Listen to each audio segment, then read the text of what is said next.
Voilà, pour ne pas vous demander de vous maintenir, nous allons immédiatement prendre le groupe national et commencer. Parce que au programme, il est prévu que nous commencions par le national. Nous commençons par l'hymne national. Debout, congolais, unis par le Saint-Dépendant. Laissons nos fronts, prenons les plus belles élans, dans la paix au peuple avant, dans la paix citoyenne. Antoné, Esaïe, au pays, bien-aimé, joint au doux soleil, quand les témoins, jour sacré et immortel, serment toujours. Merci beaucoup. La première assistance de cette soirée de conseil d'administration de Geoffrey, Excellence, Monsieur le ministre. Mesdames et messieurs, à vos titres et qualités. Organisé ici à l'Université libre de Kinshasa, sur les thèmes centrales, autonomisation de la jeunesse, défis et opportunités. Je tiens à remercier très sincèrement chacun de vous pour votre présence aujourd'hui. Elle témoigne de votre attachement à l'avenir de la jeunesse estudiantine et congolaise en général et à la construction d'un Congo plus fort, plus inclusif et tourné vers le développement durable. Le thème qui nous réunit aujourd'hui est d'une importance capitale, surtout pour un pays comme la République démocratique du Congo, où la jeunesse représente plus de 60% de la population. Il s'agit non seulement de réfléchir ensemble sur les obstacles qui freinent l'épanouissement de notre jeunesse, mais aussi d'identifier les leviers qui peuvent faire d'elle un véritable moteur de changement. Notre thème de l'année, l'autonomisation de la jeunesse, défis et opportunités, est au cœur de nos préoccupations. Il n'est plus question de subir, mais d'agir. Nous sommes les acteurs de notre propre développement, les architectes de notre avenir. Cette conférence est une occasion de réfléchir ensemble, d'échanger des idées, des confrontations, des points de vue et de trouver des solutions concrètes aux défis qui nous attendent. Ainsi, l'idée suivante mérite une attention particulière. Premièrement, les défis auxquels fait face à la jeunesse congolaise. Aujourd'hui, force est de constater que les jeunes Congolais font face à de nombreux défis, parmi lesquels le chômage, qui touche une large majorité des diplômés. Obtenir un premier emploi sans expérience devient souvent un parcours du combat. La manque d'opportunités concrètes, notamment dans l'accès à des stages académiques ou professionnels, à des crédits pour lancer une activité ou encore à des programmes mentorats. Les inégalités d'accès à la formation professionnelle et aux outils technologiques dans un monde qui évolue à grande vitesse. Et bien si une certaine désillusion politique et sociale qui pousse parfois nos jeunes à se désengager. Ces défis ne sont pas insurmontables. Ils doivent nous pousser à l'action collective et à l'innovation. Deuxièmement, les opportunités à saisir. Heureusement, il existe aussi de nombreuses opportunités que nous devons apprendre à saisir étant que jeunes. L'entrepreneuriat des jeunes qui se développe progressivement dans notre pays. Et honorable à notre famille Matutano, donc son intervention sera sur les sous-travail, l'innovation technologique, notamment numérique, et ses formes. L'engagement civique et politique, thème développé aujourd'hui par... Dans l'organisation et le développement de l'État, elle représente en République démocratique du Congo près de 70% de la population. Cette richesse démographique représente à la fois un potentiel énorme et un défi majeur à relever. Notre pays fait face depuis plusieurs décennies à de nombreux défis, notamment l'instabilité politique, la pauvreté, la corruption généralisée, les conflits armés, et cette liste n'est pas exhaustive. Dans ce contexte, la jeunesse est à la fois victime de crises et aussi actrice potentielle du changement. Comprendre cette réalité permet de localiser non seulement les obstacles auxquels est confrontée la jeunesse congolaise, mais aussi et surtout les leviers à activer pour son implication dans le développement de la nation. Comprenez, chers amis, que nous représentons, nous jeunes, une dynamique incontestable pour l'épanouissement de notre pays. La gouvernance, la participation à la gestion du pays constitue par ailleurs un droit constitutionnellement garanti en République démocratique du Congo. Cependant, en ce qui concerne la jeunesse, il y a ce que je considère comme un paradoxe entre les droits et libertés garantis et la lecture constitutionnelle de la jeunesse. En effet, il ressort de l'article 42 de la Constitution du 18 février 2006, tel que révisé à ce jour, que les pouvoirs publics ont l'obligation de protéger la jeunesse contre toute atteinte à sa santé, à son éducation et à son développement intégral. Comme cela peut aussi vous surprendre, c'est la seule disposition de notre Constitution qui parle clairement de la jeunesse. Cependant, cette unique disposition présente, à mon avis, la jeunesse congolaise comme un état de vulnérabilité qu'il faille en priorité protéger plutôt qu'associer à la...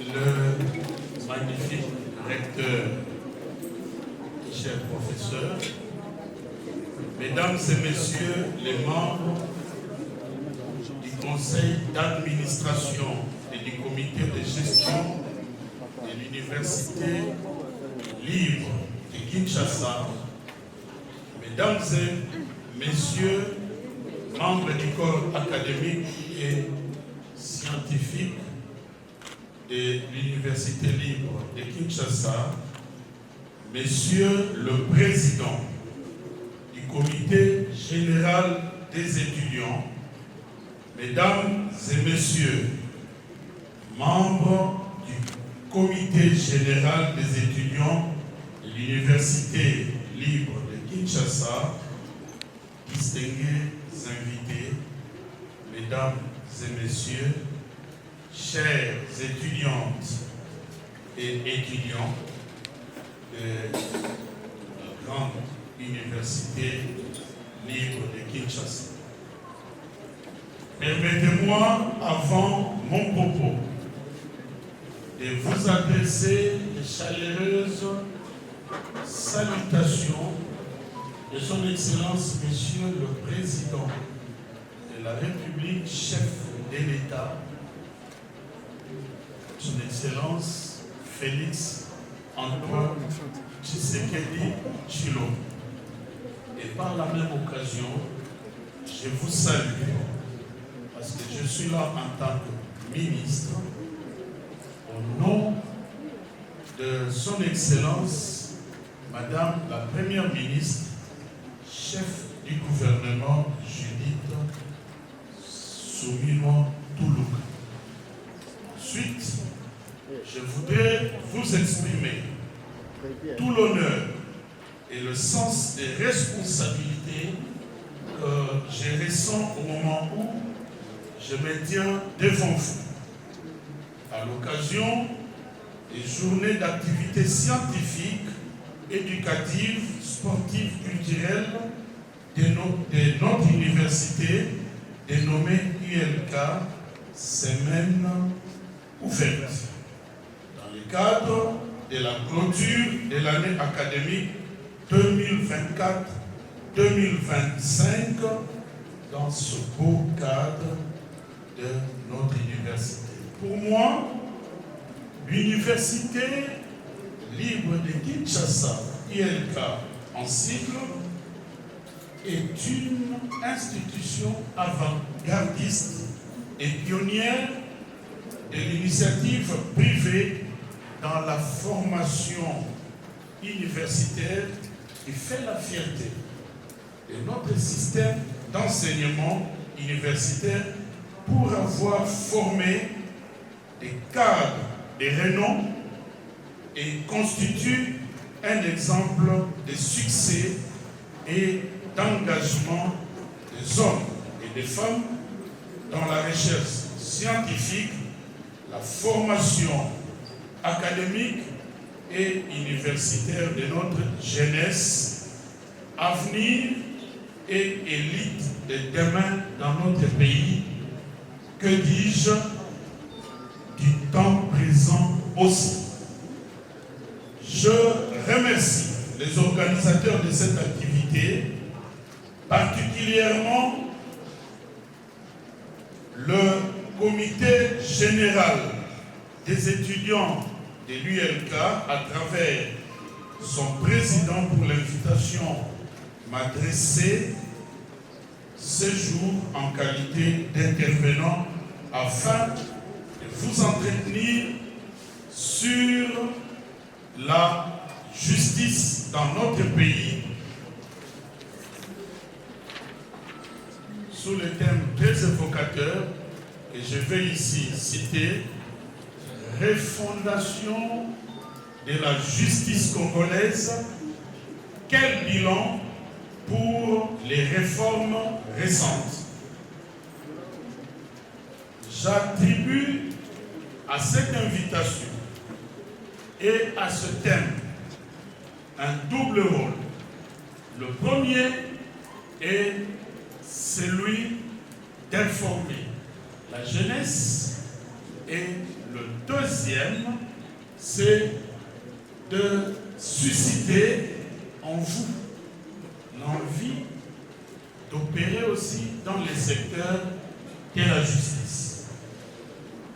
Martin Luther King a dit: la paix n'est pas simplement l'absence de conflits, mais l'existence de la justice pour tous. Cette citation est une illustration que depuis toujours, la justice a toujours été au cœur du développement de chaque société, car elle constitue un élément de base sur lequel se construit et se structure la paix et la cohésion sociale pour le développement de chaque peuple, de chaque nation. Elle est le symbole et le ciment de l'humanité, de l'unité sociale lorsqu'elle est rendue et distribuée de manière juste et équitable. Dans Proverbe, chapitre 4, verset 34, il est écrit: la justice élève une nation, mais le péché est la honte des peuples. Par là, on comprend à travers les Saintes Écritures que déjà au commencement de tout la justice relève du sacré, consacre et symbolise la grandeur d'une nation et d'un peuple. À l'opposé, le péché, à travers l'injustice, affaiblit un peuple, une nation et conduit à la déstructuration de tout un pays. Parler donc de la refondation de la justice congolaise nous mène à parler de la refondation de la nation congolaise, de l'État congolais. Car au cœur de la refondation de la justice congolaise, c'est la détermination de la refondation de la nation congolaise et de l'État qui est en jeu. C'est donc cette démarche qui a animé les pères de notre indépendance dans leur lutte pour la souveraineté nationale. Ce fut une lutte pour la liberté et non au nom de la justice, contre l'injustice et l'oppression.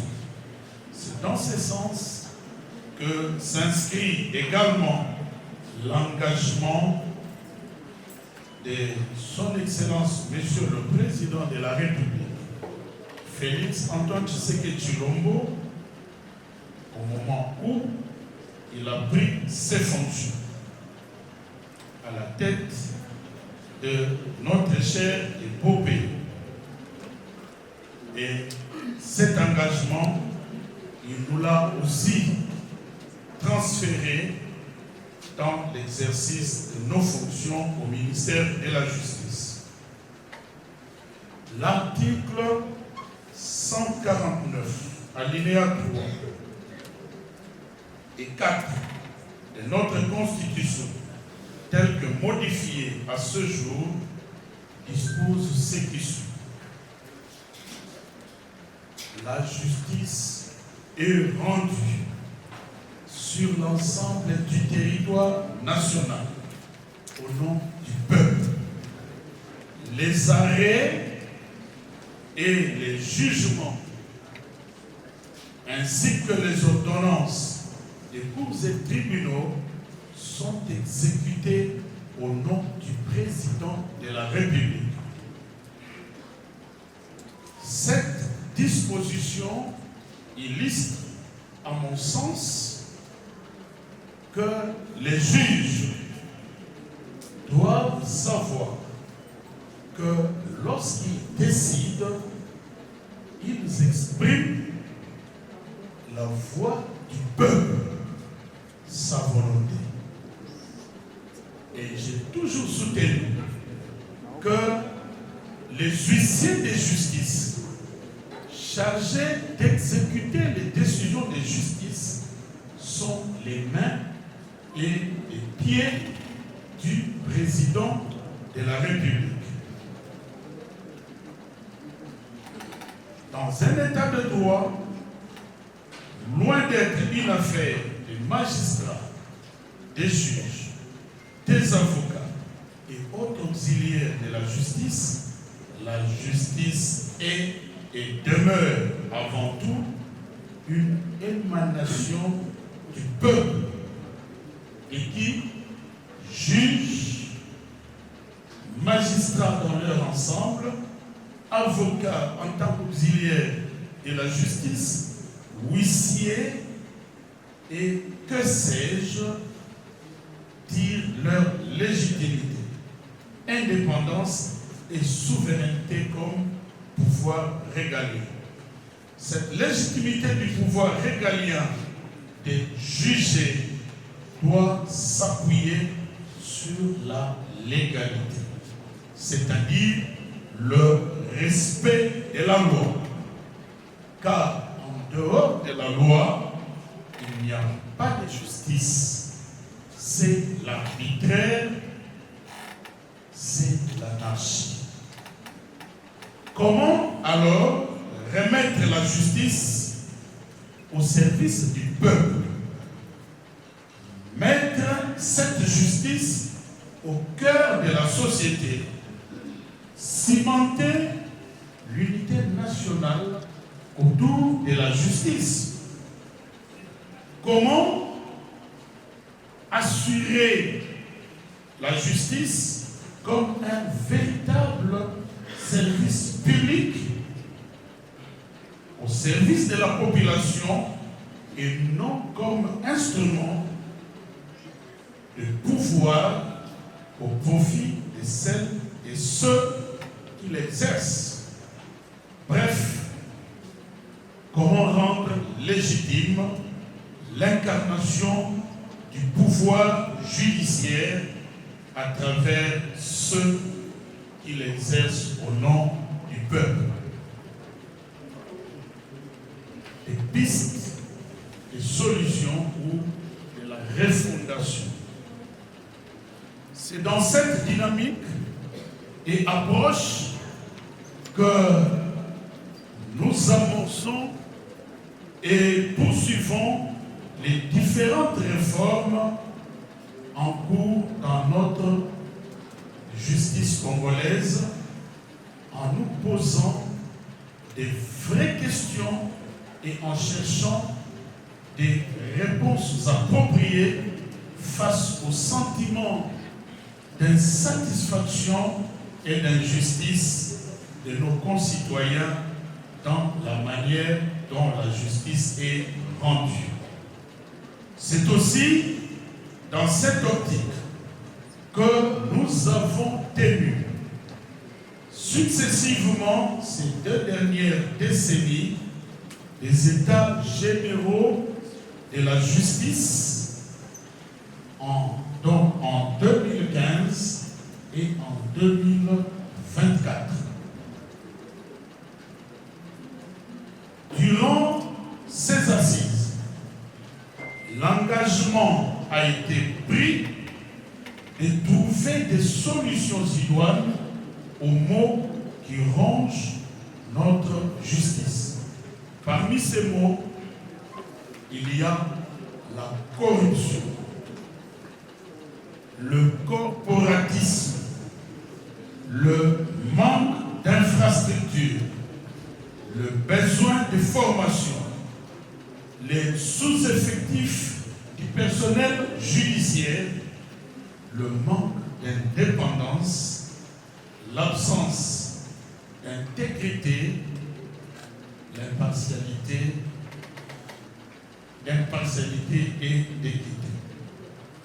Les pistes ou axes de refondation de notre système judiciaire en vue de son amélioration que nous avons tracé se décline en termes de valeurs et principes contenus dans les différentes recommandations successives des États généraux que je venais de citer tout à l'heure, c'est-à-dire ceux de 2015 et ceux de 2024. Il s'agit donc des réformes à la fois normatives, mais aussi des réformes qui visent les acteurs du secteur de la justice. Je peux en énumérer quelques-unes. Garantie de l'intégrité des procédures à travers la protection des témoins, des victimes, des accusés. L'amélioration de l'accessibilité à la justice pour tous. L'accès à la justice pour tous. Le renforcement de la discipline dans la magistrature et l'amélioration des conditions socio-professionnelles des magistrats. La réforme de l'administration et du système pénitentiaire. Le renforcement des pouvoirs de l'inspectorat général des services pénitentiaires et judiciaires pour une meilleure exécution des décisions de justice. Toutes ces mesures répondent au souci de mettre la justice au service du peuple et assurer la participation du citoyen dans la distribution de la justice grâce à une justice de proximité et une justice participative. Nous terminons sur toute l'étendue de la République internationale en matière de taux d'occupation de la population et d'un magistrat pour 5000 habitants. Or, notre pays est loin de ce ratio recommandé par le standard international. Embrasser les différentes professions du domaine du droit en tant que juge, avocat, huissier, notaire et autres pour faire la différence et participer à l'érection d'un véritable État de droit en République démocratique du Congo. C'est vrai qu'actuellement, les conditions de travail de nos magistrats ne sont pas optimales. Ce qui n'est pas une fatalité. Cette situation est également vécue sous d'autres cieux. Nous y travaillons et de leur affectation. L'accès à la justice, dois-je dire, est une œuvre qui doit connaître la participation de tous. Mais il est aussi prévu la promotion de ce qu'on appelle mode alternatif des règlements de conflits en cible marque, que sont la médiation, l'arbitrage et la conciliation. Grâce aux marques, on peut s'assurer que le citoyen participe à la distribution de la justice, car, encore une fois, la justice ne doit pas demeurer une affaire des juges au niveau de la justice internationale. Dans notre pays, il y a de cela quelque temps, Son Excellence, Monsieur le Président de la République, chef de l'État, Félix Antoine Tshisekedi Tshilombo, a créé une machine que nous appelons justice pénale internationale. Et là-dedans, il a nommé une task force justice internationale. Et dans la configuration de l'actuel gouvernement, il a nommé un membre du gouvernement, que je suis, qui l'a chargé des questions de justice au niveau international. Nous avons, depuis le moment où nous avons pris nos fonctions, fait le tour du monde. Tour à tour, j'ai été à La Haye, donc au siège de la Cour pénale internationale, où j'ai leur dit que je venais avec un message de colère et d'incompréhension du peuple congolais qui, après avoir envoyé deux renvois des situations, ne comprenait pas pourquoi la CPI ne réagissait pas, alors que si on regarde dans le monde entier, l'endroit par excellence où les faits qui relèvent de la compétence de la CPI sont commis, c'est en République démocratique du Congo. Nous sommes au mois d'août 2024. Je suis allé au CIRDI. CIRDI, c'est un mécanisme international rattaché à la Banque mondiale qui juge des conflits d'investissement. Et très souvent, c'est là où la République était condamnée à payer des sommes incroyables, mais à la suite des procédures fallacieuses. Je suis allé à Arusha, où il y a le siège de la Cour de justice des États d'Afrique de l'Est, mais aussi le siège de la Cour africaine des droits de l'homme et du peuple. Là, devant la Cour de justice de l'EAC, je leur ai dit que je venais demander que la requête déposée par la RDC contre le Rwanda soit examinée en toute diligence, parce que nous sommes nouveaux membres de cette communauté et nous trouvons que le Rwanda est en train de violer en toute impunité les textes fondateurs même de la communauté des États d'Afrique de l'Est. Et je suis allé à la Cour africaine des droits de l'homme et du peuple. Là, j'ai dit que en Afrique, nous avons des institutions. Et il faut bien que les institutions africaines méritent la confiance que les États font à leurs institutions, le cas échéant, la Cour africaine des droits de l'homme et du peuple. Sous l'impulsion de l'autorité suprême du pays que j'ai cité, les résultats n'ont pas tardé. Attention, le thème que je suis en train d'exploiter concerne le bilan. Alors, les résultats n'ont pas tardé. Déjà en octobre 2024, vous avez suivi avec moi que le procureur de la CPI a publié un communiqué indiquant qu'il réactivait les enquêtes en République démocratique du Congo. Et il a même souligné que son bureau documentait même les faits actuels. C'est ce que beaucoup ignorent parfois.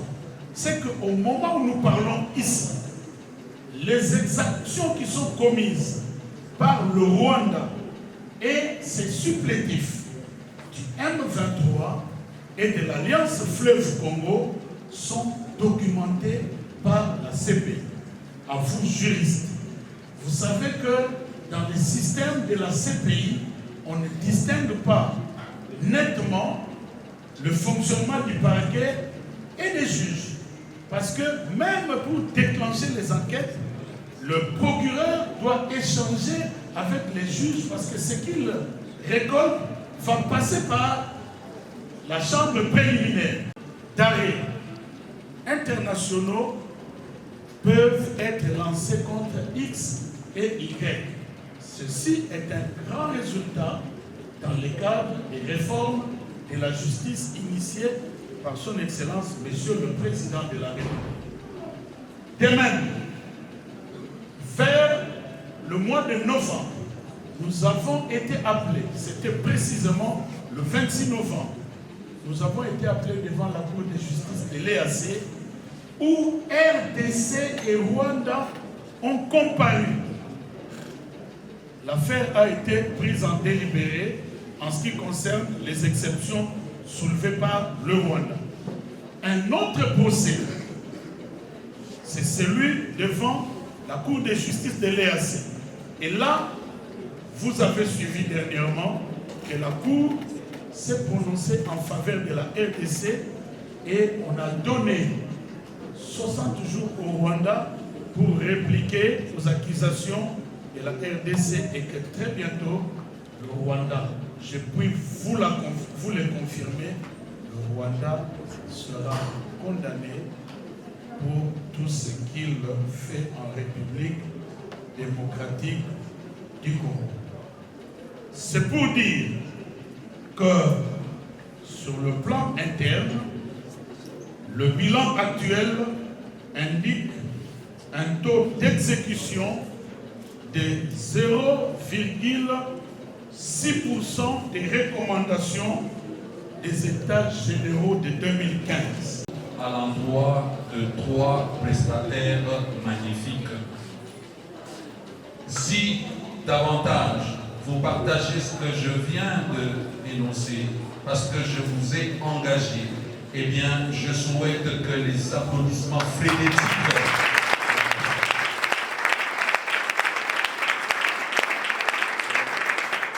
à la prolongation. Mais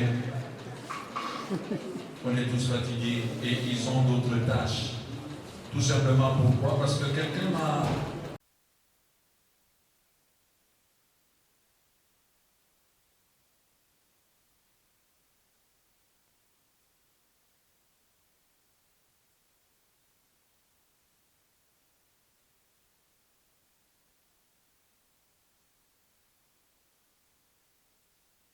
Alors nous remercions d'abord l'Université libre de Kinshasa pour cette journée scientifique consacrée à l'autonomisation de la jeunesse à laquelle nous avons été invités. Et à nous, il nous a été demandé de donner le bilan des réformes dans le secteur de la justice qui venaient d'être engagées. C'est donc dans le déroulé de cette tâche que nous avons donné aux étudiants les rapports de ce que nous avons fait sous l'impulsion de son Excellence, Monsieur le Président de la République, Félix Antoine Tshisekedi Tshilombo, dans les secteurs du contentieux international où il y a actuellement 3 procès réels contre le Rwanda de Paul Kagame, mais nous avons aussi sur le plan interne mentionné quelques avancées dans le secteur de la justice que nous poursuivons. J'ai en particulier signalé qu'il y avait eu des états généraux en 2015 puis en 2024 parce que les recommandations des états généraux de 2015 n'avaient reçu que 0,6% comme taux d'exécution. Nous sommes actuellement occupés à harmoniser ou à consolider les rapports et les recommandations des 2 états généraux, c'est-à-dire ceux de 2015 et ceux de 2024, pour avoir une planification dans le secteur de la justice, mais avec un focus particulier sur l'amélioration des conditions de travail des magistrats, mais aussi le retour de la discipline dans le corps des magistrats. Celui qui accepte d'être magistrat, il a choisi de faire partie d'un corps d'élite. Et donc, il n'a pas de raison, pas de prétexte pour sombrer dans la corruption ou les anti-valeurs. Mais de l'autre côté, l'État doit aussi assurer l'honorabilité, l'honneur des magistrats à travers leur vie quotidienne, mais aussi les conditions de travail au quotidien. C'est cela que nous avons dit aux étudiants et au finish, nous leur avons donné le conseil d'être excellents. La jeunesse peut être autonome par le travail. Qui dit travail veut dire compétence à la base. Il faut se former davantage lorsqu'on cherche un emploi. On ne cherche pas un emploi quand on n'est pas compétent. La plupart des dirigeants, que ce soit du secteur privé ou du secteur public, veulent la compétence. Voilà ce que nous avons dit aux étudiants, mais en tout cas, une fois de plus, un grand merci pour l'Université libre de Kinshasa pour l'organisation de cette activité qui était une activité de haute facture. Merci. Merci beaucoup pour la parole. Premièrement, je tiens à remercier les organisateurs et particulièrement l'université en général, qui a pu accorder cette journée de réflexion en une seule catégorie que nous appelons la jeunesse. Et bien entendu, la thématique nous accordée, c'était de voir quels sont les défis et les opportunités à ce qui concerne l'employabilité des jeunes. Et bien entendu, par cette occasion, je profite de l'occasion pour féliciter les intervenants qui ont pu démontrer leur capacité de connaissance. Et nous avons marché sur le même pas, en martelant sur la conscience de la formation qui va nous permettre à pouvoir accéder justement dans les sphères où nous pouvons avoir des opportunités que nous appelons les engagements. Et bien entendu, nous avons rappelé à nos amis qui sont étudiants aujourd'hui, parce que nous aussi, nous fûmes étudiants, et bien entendu, nous sommes utiles à la société aujourd'hui et nous donnons ce que nous pouvons faire. Et eux aussi, à leur tour, de prendre conscience de toute la formation acquise ici à l'ILK et pourquoi pas ne pas lâcher justement pour aller dans le marché de l'emploi et essayer tant soit peu d'en dirait, et bien entendu avec une bonne formation, je crois qu'ils auront toujours des portes ouvertes.